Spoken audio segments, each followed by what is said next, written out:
Bonjour et bienvenue pour cette deuxième jour du Salon Stratégie Client 2018. Nous allons bien sûr toujours parler de relations clients, satisfaction client, relations clients augmentées pour faire le point un peu sur les nouvelles technologies et comment améliorer toutes les facettes de la relation client.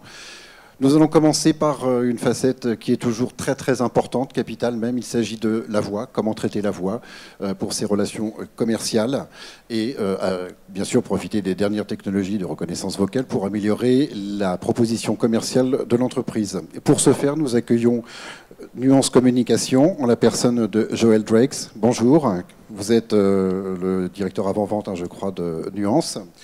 Et avec un témoignage utilisateur sur justement comment exploiter au mieux la voix à des usages commerciaux.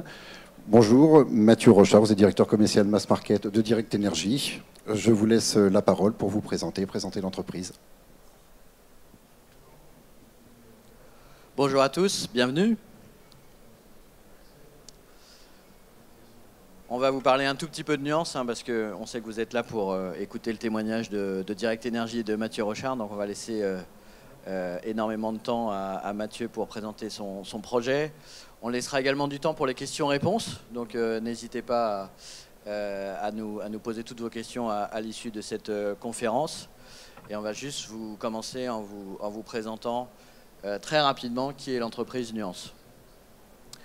Alors, transformer la voix en texte, c'est une longue histoire pour nous. Les racines de la société ont plus de 40 ans maintenant. Et vous nous connaissez peut-être au travers de produits grand public comme le logiciel de dictée vocale Dragon ou par exemple les solutions déployées chez Orange de conversion des messages vocaux en texte. Mais également, on intervient dans différents domaines comme le médical, dans l'automobile, où nos solutions sont embarquées dans 9 voitures connectées sur 10, ou bien également dans les assistants personnels ou l'Internet des objets. Donc transformer la voix en texte, c'est ce qu'on fait. C'est le cœur de notre métier depuis de très nombreuses années. Mais aujourd'hui, notre société a évolué et notre positionnement dans l'entreprise est le suivant. Notre volonté, c'est de réinventer la relation entre l'entreprise et ses clients en utilisant la puissance des technologies d'intelligence artificielle.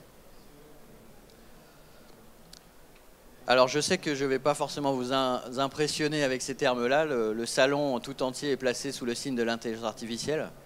Mais je vais vous expliquer comment, chez Nuance, on utilise ces technologies-là et pourquoi faire en quelques mots. Notre vision, c'est d'intégrer ces technologies au cœur du cycle de vie du client de l'entreprise. Avant le point de contact, par exemple pour prédire ou anticiper les demandes et les besoins du client, ou rentrer en contact de façon proactive avec eux.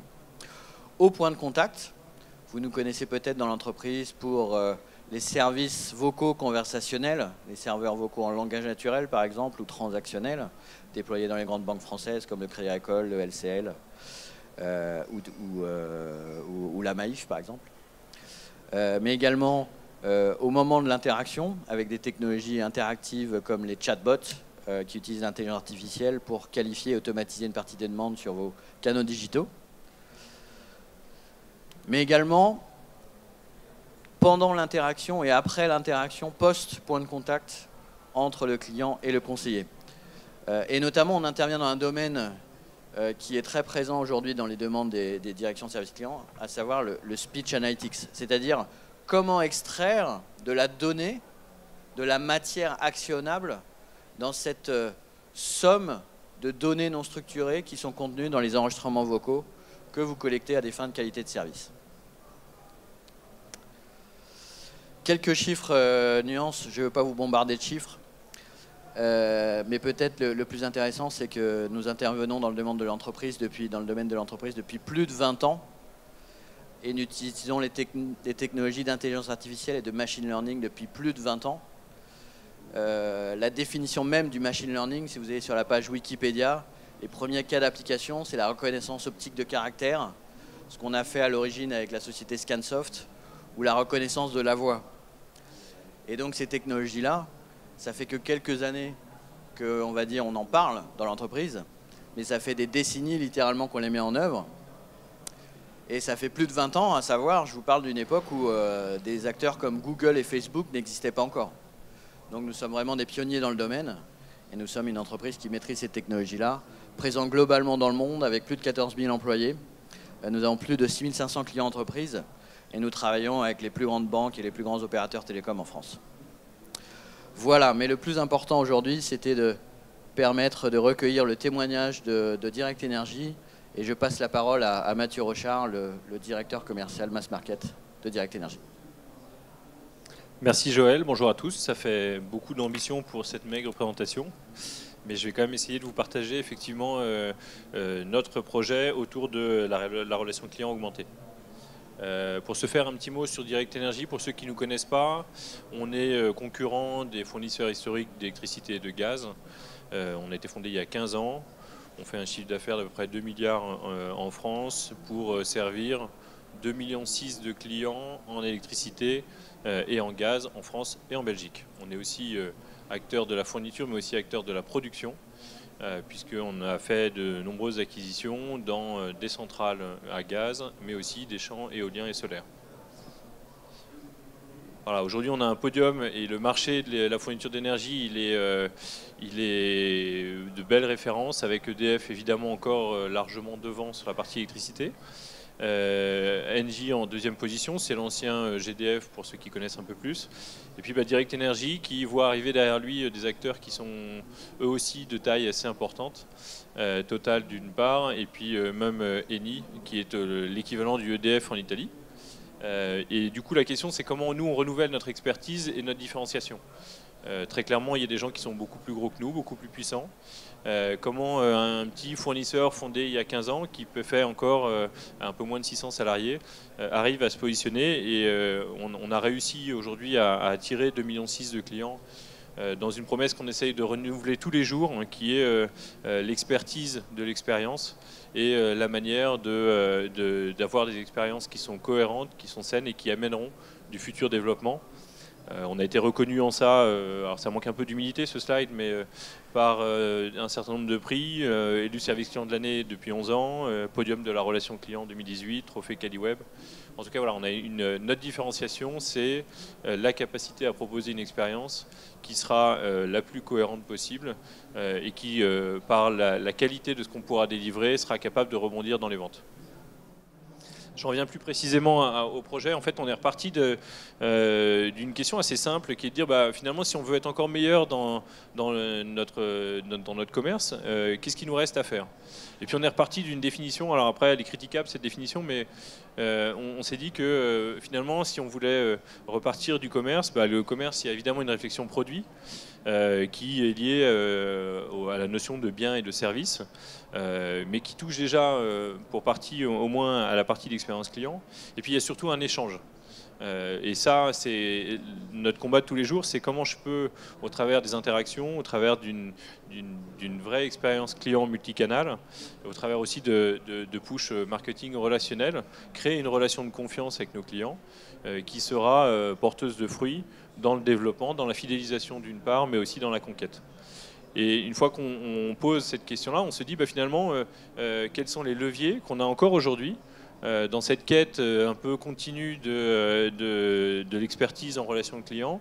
Qu'est-ce qui nous reste pour améliorer l'échange? Et c'est ça en fait la genèse du projet, c'est de se dire quelque part pour améliorer l'échange, il va falloir qu'on se rapproche de nos clients d'une part, mais aussi de nos conseillers. Et d'ailleurs, l'un servant l'autre évidemment tous les jours. Ça veut dire quoi se rapprocher de nos clients et de nos conseillers? Ça veut dire parler le même langage qu'eux. Et le ressenti et le retour d'expérience fait qu'on ne parle pas dans notre métier de souscrire un contrat de fourniture, on parle parfois d'ouvrir un compteur. Alors ce n'est pas forcément le langage de la marque qui était celui du départ, mais on a pu, au travers notamment de la solution qu'on a mis en place, avoir le même langage et une compréhension lexicale avec nos prospects, langage qui peut nous servir aussi à d'autres fins, qui est évidemment dans le discours, mais aussi, pourquoi pas, le remonter dans la sphère digitale, dans des stratégies SEO ou des stratégies SEA, qui pourraient justement capter la terminologie utilisée par nos clients et donc du coup réintégrer du flux chez Direct Energie. Le sujet, c'est la richesse de la voix et la richesse de ce que nous disent nos clients. C'est évidemment un océan d'enseignement marketing, savoir quelles sont leurs attentes, savoir quels sont les points de friction avec l'expérience qu'ils ont encore aujourd'hui, savoir aussi ce qu'ils disent des concurrents. Aujourd'hui, dans des modèles de centre d'appel qui sont parfois loin des directions marketing, en toute humilité, on n'a parfois pas une vision très claire de ce que nous disent nos clients tous les jours. Donc du coup, on cherchait à se rapprocher de ça et de savoir qu'est-ce que finalement nos clients nous disent dans nos centres d'appel qui sont parfois à plusieurs dizaines, centaines de kilomètres de chez nous. Voilà, on ne veut pas le vivre par procuration, on veut au contraire s'en rapprocher.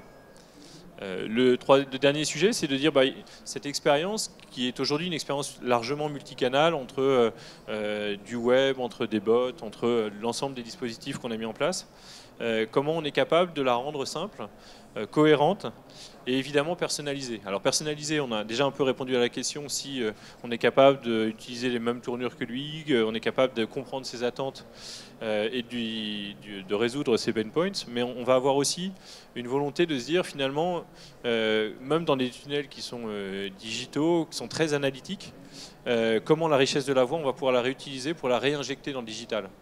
On est loin du clivage entre le digital, l'IA et puis les conseillers. On est plutôt dans la capacité à se dire que comment nos conseillers vont finalement aider globalement l'expérience, qu'elle soit digitale ou qu'elle soit directement en point de relation client.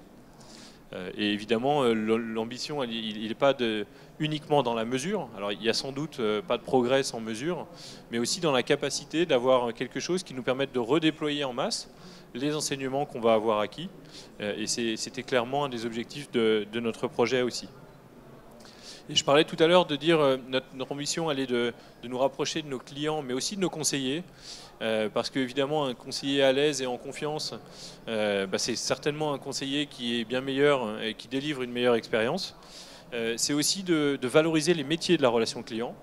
On a notamment un métier, alors, les experts de centre de contact que certains sont dans la salle connaîtront, mais on a pour un conseiller ou pour 100 conseillers dans la profession, on a des gens qui écoutent, qui détectent des anomalies et qui vont coacher les conseillers qualité qui sont en train d'écouter. Cette fonction qualité, elle peut paraître à certains égards un peu ingrate, notamment dans la détection des poches d'amélioration. Et c'est ça qu'on va essayer d'améliorer, c'est de nos dispositifs et nos conseillers qualité, leur donner de la valeur en non seulement les concentrant sur là où ils sont le plus utiles, et là où ils sont le plus utiles, c'est pas de détecter des anomalies, c'est au contraire d'aller faire de la présence auprès de nos conseillers pour aller les coacher, les faire progresser, et aussi travailler sur le conseiller en lui-même pour qu'il accepte cette démarche-là, puis faire que demain, il en ressente les pistes de progrès et les améliorations de dispositifs commerciaux.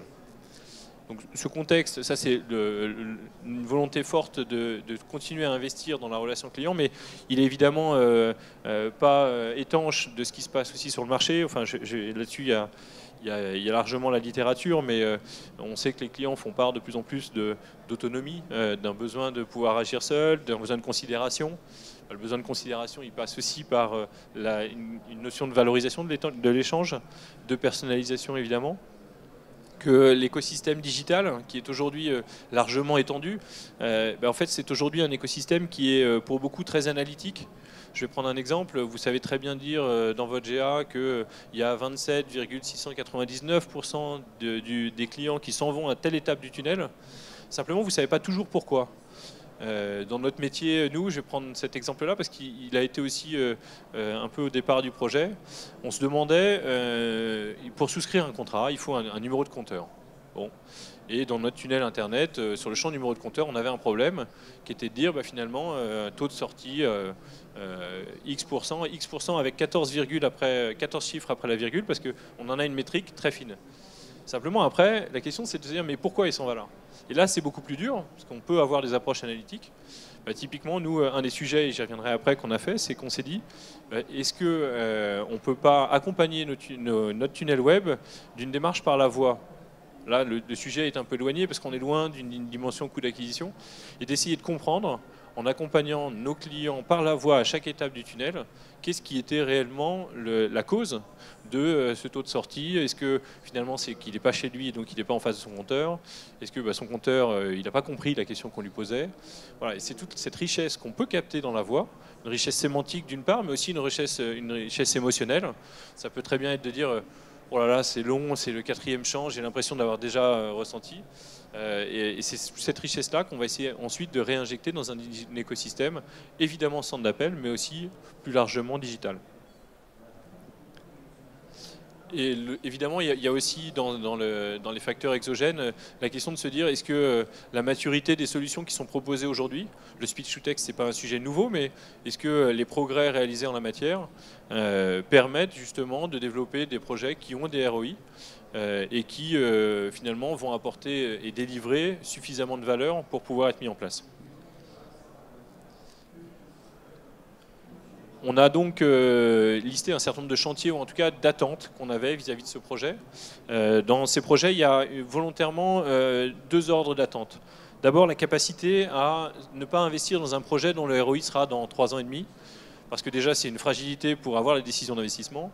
Et deuxièmement, on est dans une démarche très itérative, une démarche aussi d'humilité, où il va falloir parfois se tromper, parfois faire, parfois défaire, parfois refaire.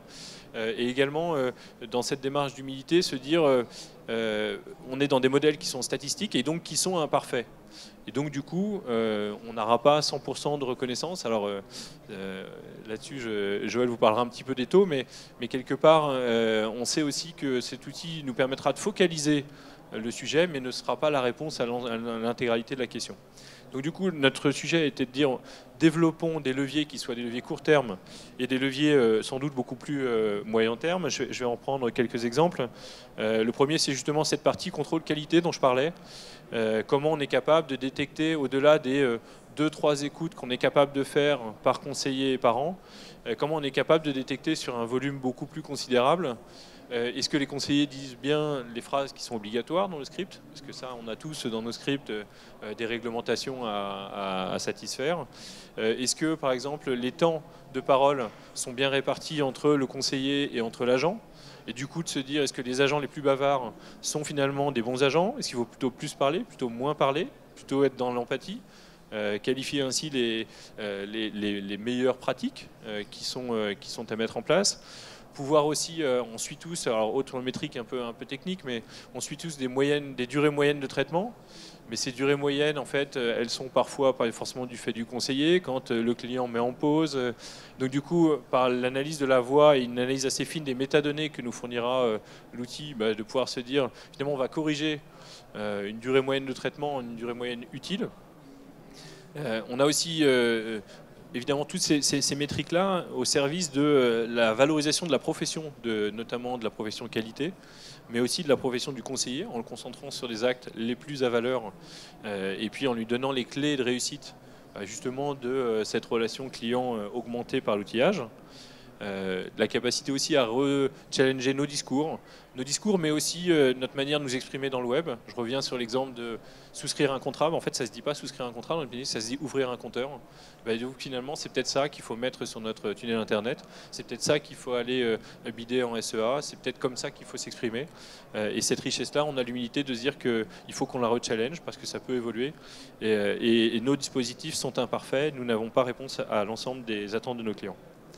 Et puis évidemment, il y a un levier plus commercial de pouvoir tester et monitorer les approches différenciées en termes de discours, d'une part, en termes de satisfaction, d'autre part, pour se dire, voilà, je vais tester sur une équipe un discours différent et regarder si ce discours commercialement a du sens ou n'en a pas, pour pouvoir le reventiler évidemment largement sur les centres de contact, mais aussi, là encore, sur le dispositif digital. Donc ça, c'est une première brique, assez facile à mettre en œuvre et assez, on viendra sur le temps de déploiement, mais qui a été rapidement mise en œuvre.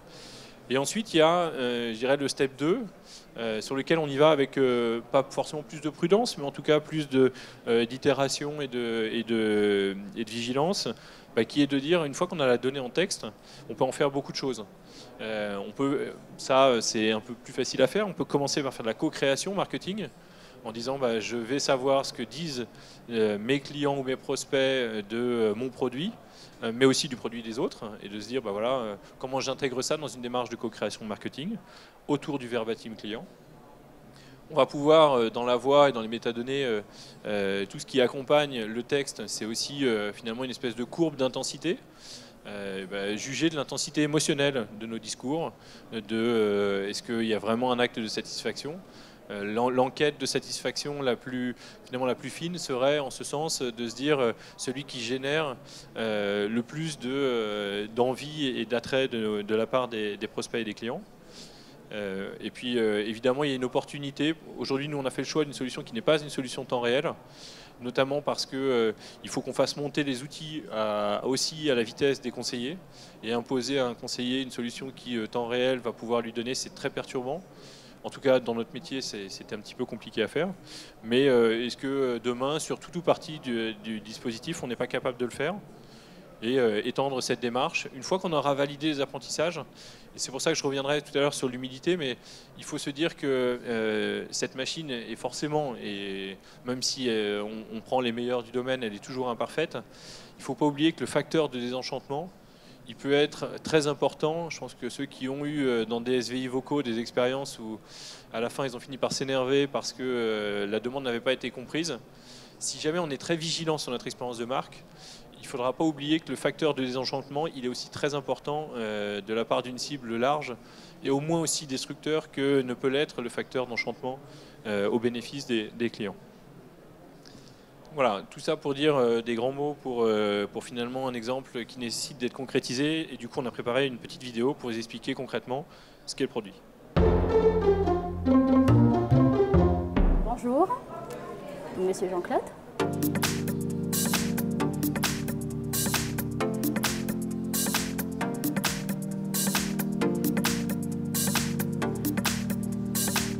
La genèse du projet a été de regarder comment on pouvait repartir de l'échange. Si le commerce est basé sur l'échange, on va chercher à améliorer la qualité de cet échange avec nos futurs clients. Bonjour Monsieur Durand, Charlène de Direct Énergie, votre fournisseur de gaz.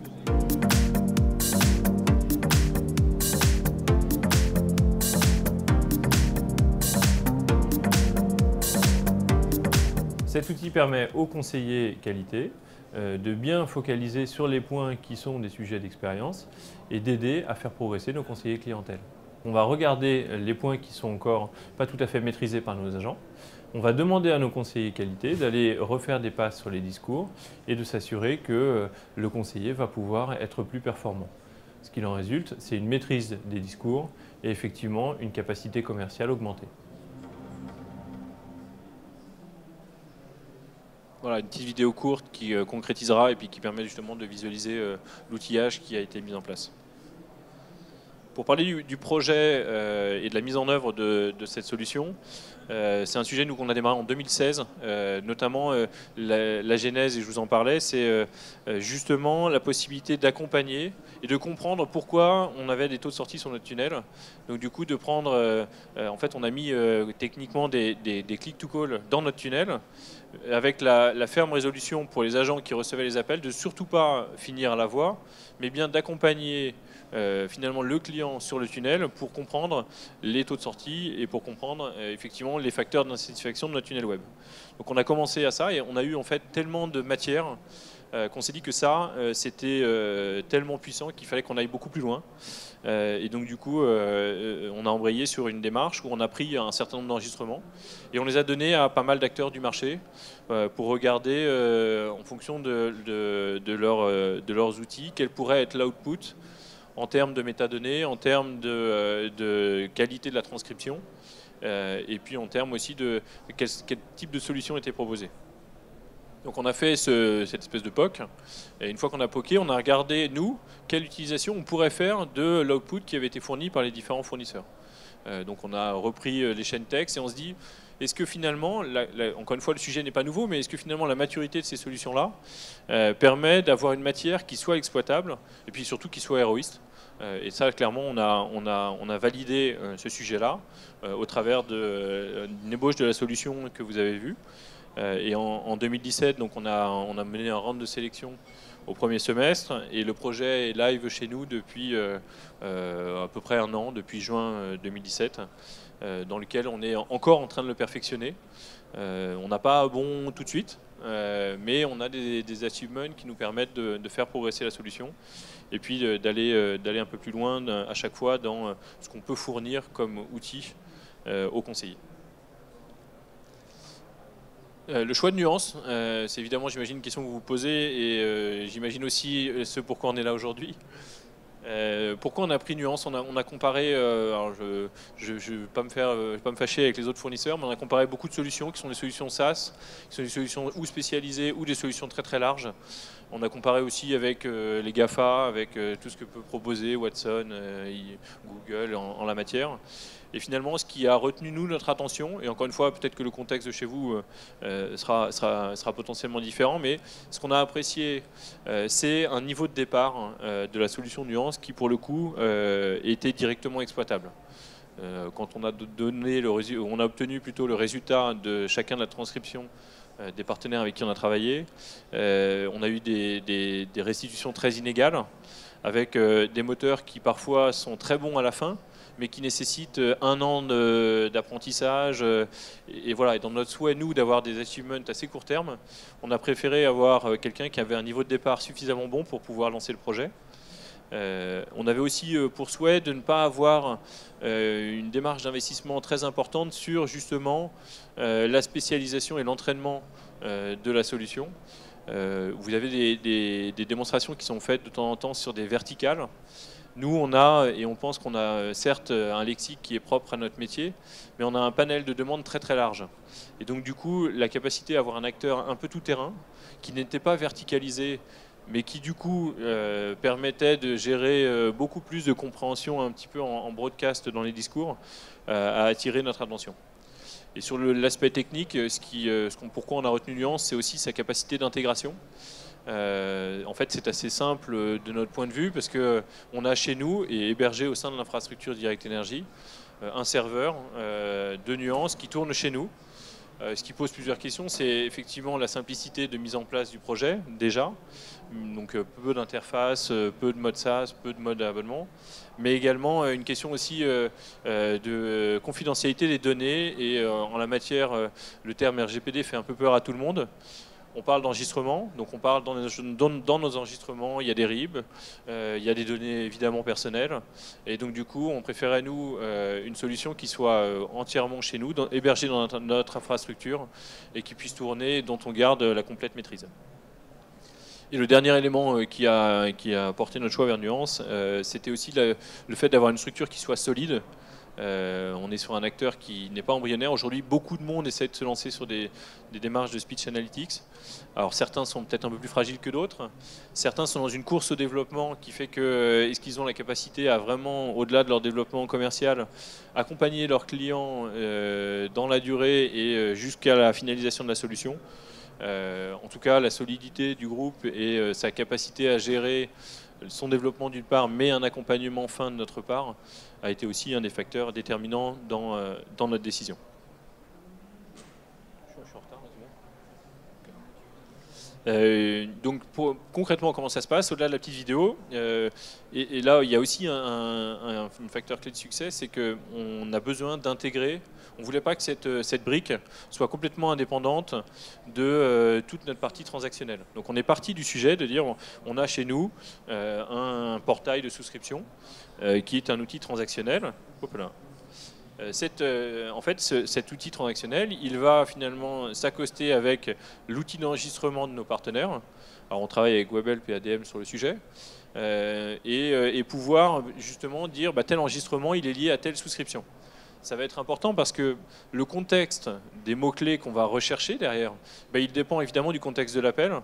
Et donc du coup, faire du speech to text sans avoir la capacité à se dire je vais le mettre dans le contexte de la souscription, ou dans le contexte du client au moment où il m'appelle, ou dans le contexte du canal dans lequel se déroule le sujet, l'accostage avec le transactionnel, il est clé dans la lecture statistique des discours ou des tunnels.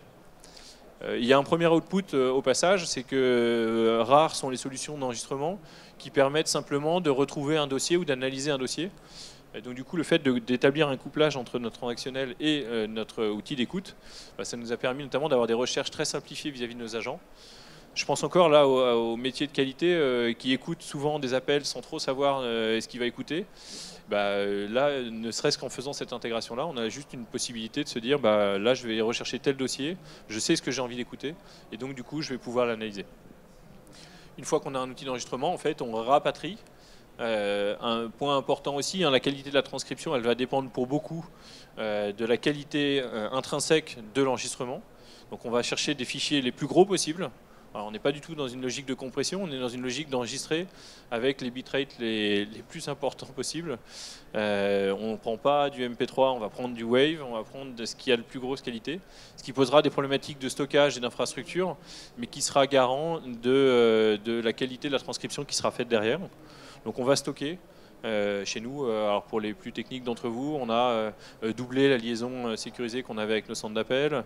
On a 40 instances de nuances, c'est 20 gigas de données par jour qui transitent parce que justement, on a besoin d'avoir le plus de qualité possible dans l'enregistrement. Donc cet enregistrement, on le rapatrie chez nous dans l'infrastructure Direct Energy.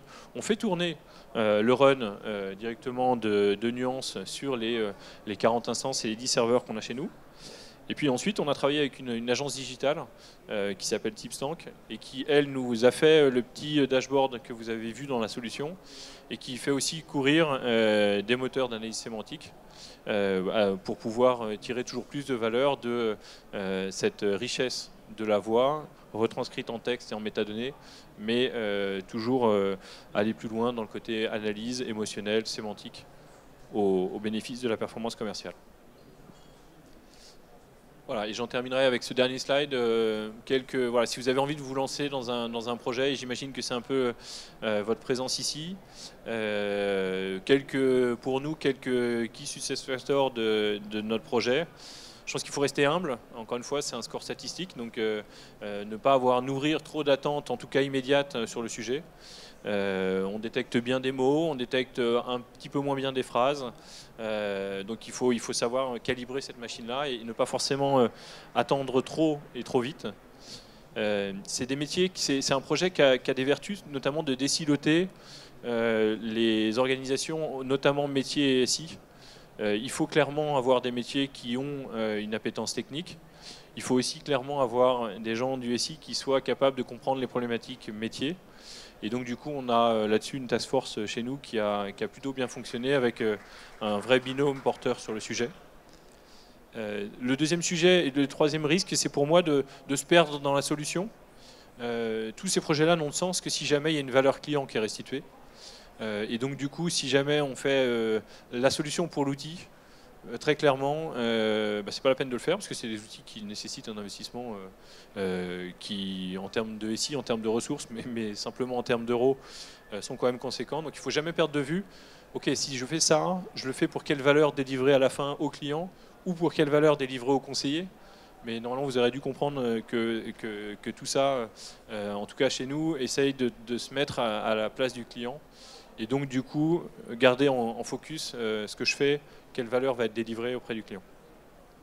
Et le dernier sujet, et qui est assez clé, on en parle assez peu, il y a beaucoup, là encore, de technique dans les sujets, mais la fonction RH, elle est pas toujours montée aussi vite que les DSI ou que les gens en technique sur le sujet.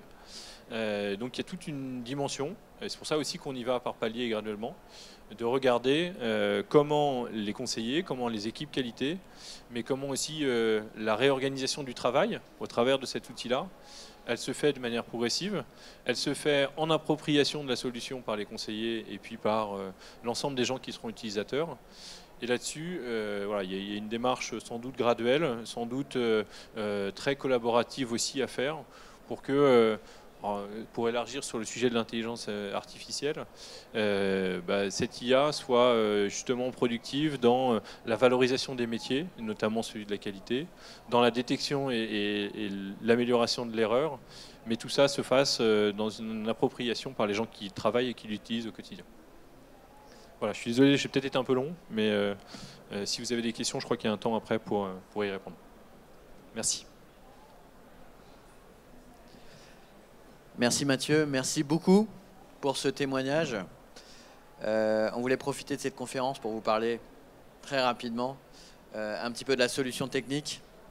On ne va pas parler technique, mais on va vous montrer un peu la nature de la solution pour que vous puissiez apprécier si cette solution serait susceptible de vous intéresser. La beauté, quelque part, de la solution, c'est sa simplicité, comme le disait Mathieu.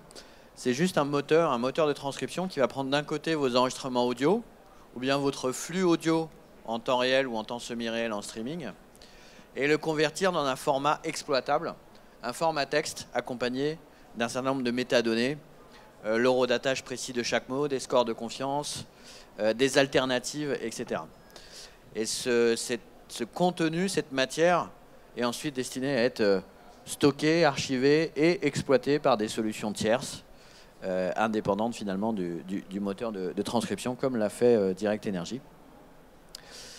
Et donc on pense que cette solution peut intéresser beaucoup d'acteurs d'entreprises comme les vôtres et de services clients, parce qu'elle offre un certain nombre d'avantages, parfois uniques sur le marché. À savoir, c'est un moteur qui est simple, très simple à intégrer dans un socle existant ou dans une solution sur mesure. C'est une technologie puissante, c'est-à-dire avec un taux de performance élevé sur étagère. Par exemple, en anglais américain, on a plus de 90% de taux de transcription correcte. En français, on a un taux de plus de 80% de taux de transcription correcte sur étagère. Donc vraiment un moteur polyvalent et qui s'implémente chez vous, sur site. Comme le disait Mathieu, ce n'est pas une offre cloud. Donc c'est une technologie qui vous permet d'être totalement en conformité, par exemple, avec la réglementation sur les données personnelles, les données privées et la GDPR. J'ai parlé de sa précision.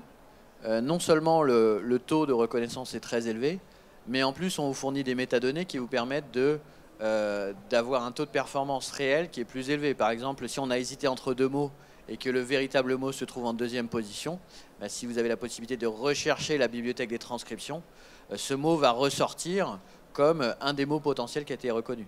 Par exemple, Mathieu parlait d'ouvrir un compteur. Peut-être que ça va apparaître dans 20% des conversations. Peut-être que ça va être confondu avec d'autres termes qui sont proches en termes de son. Mais si vous faites une recherche sur ce qu'on appelle le N-best, les alternatives de transcription, vous allez retrouver quasiment l'intégralité des conversations qui contiennent ce mot précis. Donc ça, c'est quand même également important. C'est un moteur qui a été pensé pour l'analytics. Mais en plus, au-delà de ces bénéfices, on vous fournit des outils simples d'utilisation, donc pas à destination d'informaticiens, à des gens qui sont plutôt des gens du métier, pour optimiser la performance, pour charger des dictionnaires, pour charger des corpus qui vont ajuster le modèle statistique et encore augmenter cette performance, ce qui fait que vous pouvez avoir une courbe de progression et d'apprentissage de la solution, ce qui est extrêmement important. Quels sont les cas d'usage qu'on envisage pour notre solution à l'avenir? Eh bien, on voit plusieurs domaines qui sont intéressés par ces technologies-là, mais notamment des applications dans le domaine du Customer Engagement Analytics, c'est-à-dire l'analyse en temps réel ou quasi temps réel des conversations afin d'accompagner ou d'assister le conseiller ou l'agent du centre de contact dans sa mission. Ça peut être pour de la vente, ça peut être pour de la conformité, ça peut être pour du support. On voit aussi une forte demande autour de l'analyse du sentiment, comment je vais pouvoir scorer quelque part le contenu et l'état d'esprit, l'état émotionnel des clients sur le centre de contact. Et on utilise aussi ces technologies-là dans le domaine de la fraude et de la sécurité pour détecter des patterns, des comportements suspects d'appelants, par exemple des fraudeurs professionnels qui utilisent des techniques d'ingénierie sociale pour usurper l'identité des clients ou collecter des données personnelles afin d'attaquer d'autres cibles, par exemple.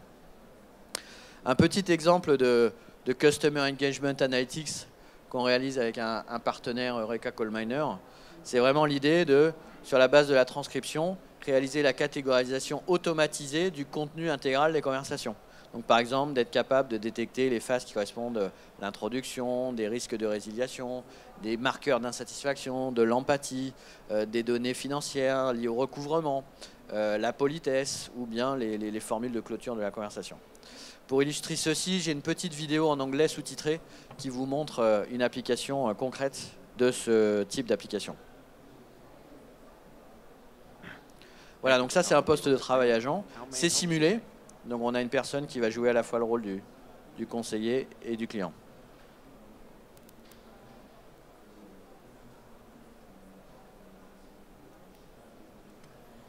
Voilà, donc j'ai dû monter le son, mais le client disait « Bonjour, bienvenue à la banque, comment puis-je vous aider aujourd'hui ?» On a détecté que la formule d'ouverture était présente. On est également capable, avec ce type de système, de vérifier l'absence et l'adhérence au script du conseiller. Ici, la mention légale sur l'enregistrement était manquante.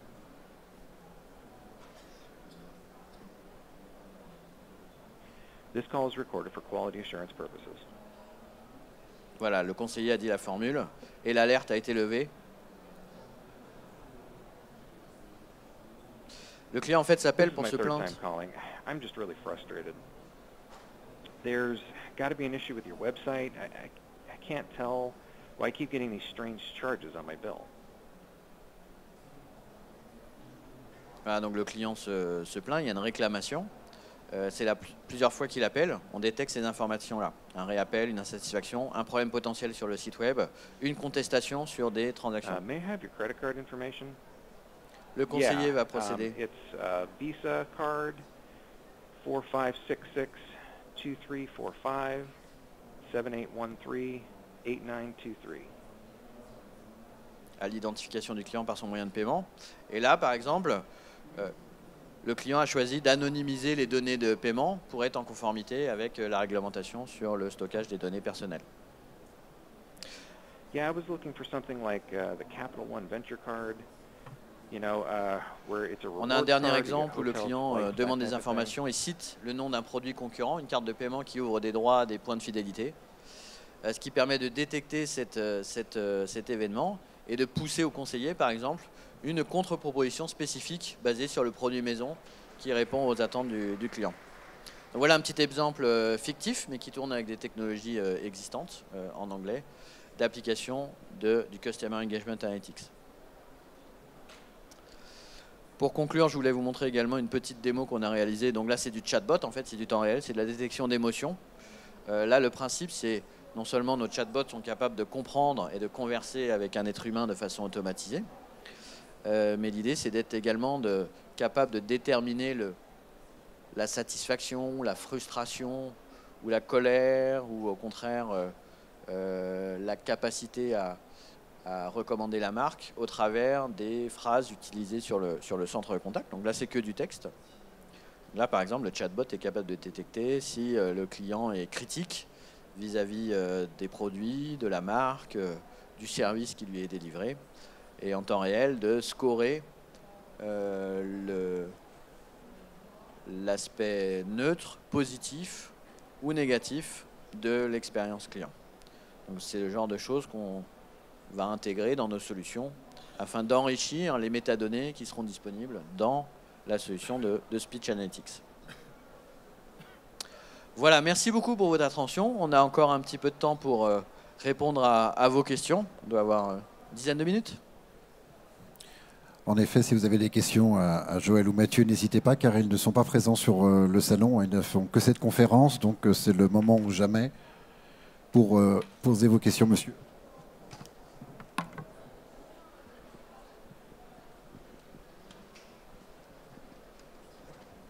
Bonjour. Je voulais juste savoir comment vous faisiez la distinction des deux locuteurs. Je vais répondre à cette question. Le moteur intègre un moteur de biométrie vocale, un algorithme de biométrie vocale qui est capable de déterminer une empreinte de la voix du conseiller et du client. Donc on est capable de faire ce qu'on appelle la segmentation lorsqu'on nous fournit des enregistrements en qualité mono pour pouvoir savoir qui dit quoi. Donc c'est quelque chose qui est intégré dans notre moteur directement.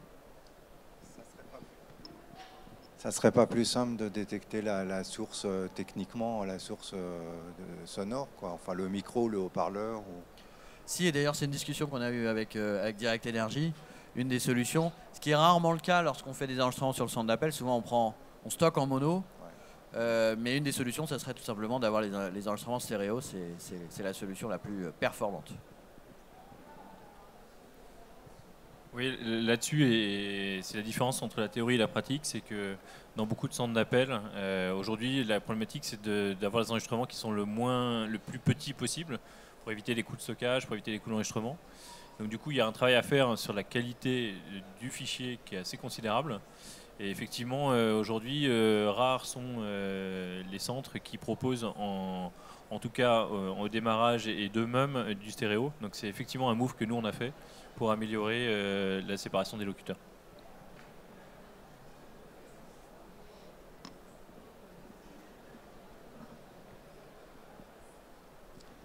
Bonjour, on parle de la voix comme alliée puissante de la performance commerciale. Après un an de lancement, est-ce que vous avez pu mesurer le gain éventuellement, soit sur le gain de contrat ou sur les services payants que vous proposez aujourd'hui? C'est toujours difficile de prendre ce sujet isolément des autres actions qu'on fait sur nos forces commerciales, parce qu'évidemment, il y a plein d'inducteurs qui vont, il y a un marché qui bouge et qui est assez différent, il y a des nouveaux acteurs qui se sont positionnés. Simplement, ce qu'on constate aujourd'hui, alors après, c'est un peu comme du média, on en achète et on ne sait jamais trop qu'est-ce qui est comme inducteur. Ce qu'on constate, c'est qu'on a aujourd'hui des taux de transformation qui sont 10% supérieurs. Donc globalement, on sait clairement quantifier l'intérêt.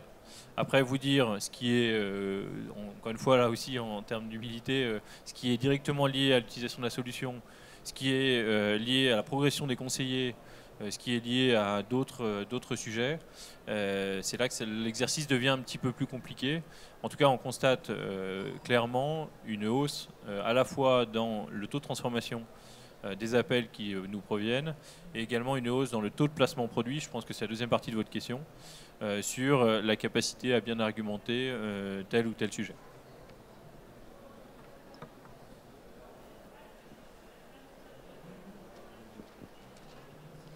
Bonjour, Caroline Leleu, je travaille pour un centre d'appel. Merci à tous les deux, c'était très intéressant. Monsieur Drac, je voulais vous poser une question. Est-ce que vous avez eu des retours de vos clients concernant des retours d'agents qui percevraient cet outil comme un outil entre guillemets de flicage? J'ai vu notamment que par exemple les mots interdits sont relevés, que certaines formules peuvent être aussi relevées d'une façon beaucoup plus simple que quand il y a des enregistrements. Est-ce que en bas de l'échelle, les agents, les team leaders, les responsables de plateau vous font des retours sur une perception négative de leurs équipes, sachant qu'on est quand même à une période où le recrutement à tout niveau est de plus en plus difficile. Les perceptions négatives des équipes sont aussi des choses à prendre en compte. Monsieur Rochard, vous avez expliqué d'une façon très claire que c'était finalement aussi un outil d'aide. Mais est-ce que c'est bien perçu comme tel et est-ce que... Oui, je pense que je vais répondre vite fait, mais je pense que Mathieu a des choses à dire là-dessus. Notre vision, c'est effectivement un outil d'aide au métier du service client. C'est un outil qui doit à la fois accompagner le management, mais également les agents. Ça s'inscrit dans une démarche de mesure de la qualité, de quality monitoring, de formation des agents. Et on pense que c'est un outil formidable pour aider les conseillers à rapidement monter en compétences et améliorer leurs compétences personnelles. On va demander à Mathieu ce qu'il en... Alors, on est dans une profession qui est assez réglementée, et notamment au niveau des enregistrements. Et donc le sujet, c'est le conseiller sait qu'il peut en tout cas être enregistré, et ça, il faut clairement être avec lui sur le sujet et le clarifier à hauteur de une métrique dans la profession, c'est environ 30% à des fins de formation et de dispositifs qualité. Donc ce qu'on va faire, c'est qu'on va faire ni plus ni moins que ce qui nous est octroyé en termes d'enregistrement. Donc on va effectivement, le conseiller sachant qu'il est enregistré, utiliser cette bande passante. La question de l'appropriation, elle est clé parce que de toute façon, si le conseiller ne l'utilise pas ou si jamais le client ne perçoit pas l'intérêt, on a travaillé pour rien. Donc nous, ce qu'on a fait, c'est qu'on les a mis dans le design de la solution, en leur expliquant dès le départ ce qu'on allait faire. On a dessiné même jusqu'aux écrans de l'outil et de la solution avec eux. en leur garantissant à la fois ce qu'on avait fait et à la fois en toute transparence l'utilisation ultérieure de la solution. Et en fait, il en résulte quoi? C'est que quand on est capable de passer plus de temps avec eux pour les coacher et qu'on améliore sensiblement leur taux de transformation, leur taux de non-conformité et aussi quelque part finalement la manière dont ils sont rémunérés, dès lors qu'on l'a construit avec eux, que l'accompagnement est sponsorisé par le client et par le centre d'appel, c'est quelque chose qui finalement n'a pas eu du tout de levée de bouclier social sur le sujet. Il faut évidemment être prudent et être conforme à la promesse qu'on leur a faite sur le sujet, mais l'appropriation n'a pas été une difficulté qu'on a rencontrée chez nous. Oui, je veux juste rajouter un petit exemple, par exemple, de cas d'usage concret. Un constructeur automobile nous a dit, par exemple, que ses conseillers devaient faire un petit compte-rendu de l'échange dans le CRM. Le fait, par exemple, d'exploiter la transcription automatisée permet de simplifier cette étape qui est souvent rédhibitoire pour le conseiller. Donc d'avoir de la matière écrite qu'on peut vite reprendre et synthétiser, c'est un bon exemple de gain, de bénéfices concrets, par exemple, pour les conseillers. Et on pense qu'il y aura des cas d'usage multiples autour de ce type de cas d'usage. Le bon vieux copier-coller, en fait. Ça marche toujours. Autre question? Je vais peut-être juste rajouter quelque chose sur la dernière question. Je pense que la question, c'est aussi, et là plus largement, la valorisation des métiers. Dès lors que vous enlevez la partie détection d'un contrôleur qualité, mais que vous le dites, ben voilà, toi, tu es demain un coach qualité et que je suis capable de transformer, entre guillemets, en t'enlevant la partie robotisée et ingrate de ce travail-là sur une partie à valeur ajoutée, non seulement l'appropriation de la solution, elle n'est plus un problème, mais au contraire, l'accueil, il en est d'autant plus important parce que ce à quoi il faut que les équipes se préparent, c'est effectivement dans ce contexte de l'utilisation de l'intelligence artificielle, comment on est capable de valoriser les métiers, comment on est capable de faire moins d'erreurs. Et ça, très clairement, là encore, quand c'est expliqué, quand c'est intégré et co-construit, la valorisation, elle est même très clairement appréciée de la part des équipes. Une dernière question peut-être? Non? Une fois, deux fois, trois fois jugé? Bon. Merci beaucoup, Mathieu Rochard, directeur commercial de Mass Market de Direct Energy. Et merci beaucoup à Joël Drakes, donc vous êtes responsable avant-vente de Nuance. Merci beaucoup. Merci pour votre participation également.